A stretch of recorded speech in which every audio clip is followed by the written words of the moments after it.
मोदी जी 4 जून से लगातार मन में मंथन चल रहा था कि आखिर आप 240 पर कैसे अटक गए। फिर कई बातें विचार करने योग्य निकली। 1 वर्ष 2014 में देश में चुनाव आया तो आपने कहा, मैं प्रधानमंत्री नहीं हूं, मैं तो प्रधान सेवक हूं। देशवासियों ने जबरदस्त स्वागत किया। बदले में आपने देश हित में कई महत्वपूर्ण कार्य किए। मजा आ गया। मजा आ गया।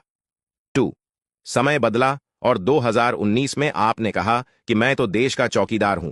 आपने चौकीदार की अर्जी दी। देश की जनता ने पहले से भी ज्यादा भर भर के आशीर्वाद दिया। और इस दूसरे टर्म में आपने पहले की अपेक्षा देश हित में और कई अभूतपूर्व काम किए। साथ ही संसार में यश और नाम खूब बढ़ा। हमें बहुत खुशी हो रही थी। मजा आ रहा था। 3 फिर भी बहुत तकलीफ थी। जिस जिहादी कौम का भरोसा पृथ्वीराज चौहान भी नहीं जीत पाए, उनका भरोसा आप जीतने में लगे रहे। 10 सालों में आप मध्यम वर्ग को भूल गए।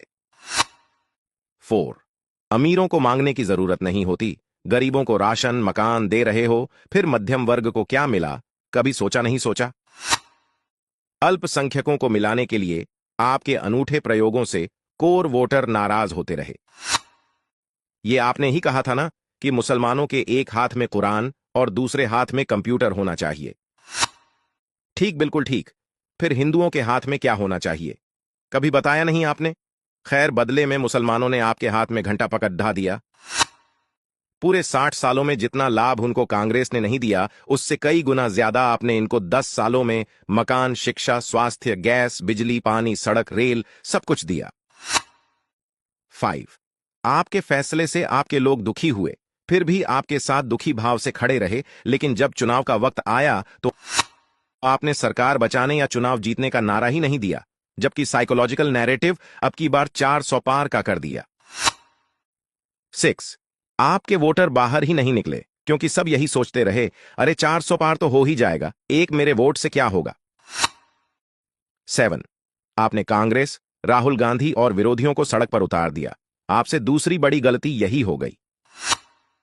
8 बंगाल में आपके कार्यकर्ता मरते रहे, प्रताड़ित होते रहे, रोते रहे, कलपते रहे, मगर पूर्ण बहुमत की सरकार होते हुए भी आपने कुछ नहीं किया।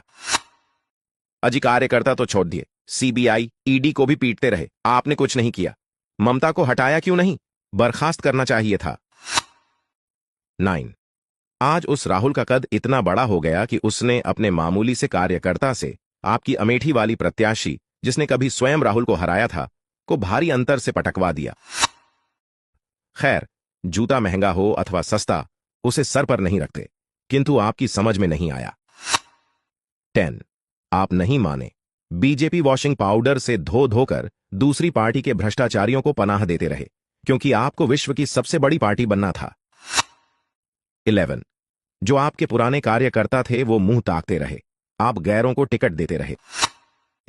ये आपके वही कार्यकर्ता थे जो 2014 और 2019 के चुनाव में जान और धन लुटाते रहे। अभी भी वक्त है, पैंतरे बदलिए और खुद को संभालिए। 12 बीजेपी फैजाबाद से हार गई। जानते हैं क्यों हारे?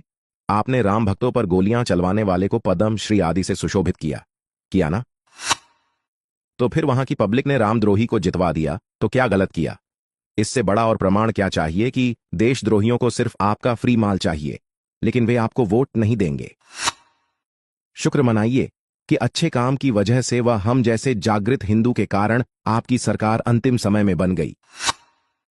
अपने इस टर्म में राजनीति से ऊपर उठकर विकास और हिंदुत्व का ऐसा मापदंड तय कीजिए कि विश्व के मानचित्र पर विकसित, समृद्ध और सशक्त भारत की मजबूत और सुदृढ़ स्थिति हो। आखिर में आपने पार्टी और देश को 2 मैन कंपनी के तरीके से 10 वर्ष चलाया है। इस रवैये को अब थोड़ा बदल दीजिए और थोड़ा अपने कार्यकर्ताओं की बात पर ध्यान देना शुरू करिए। थोड़ा हिंदू मध्यम वर्ग की भी चिंता कीजिए।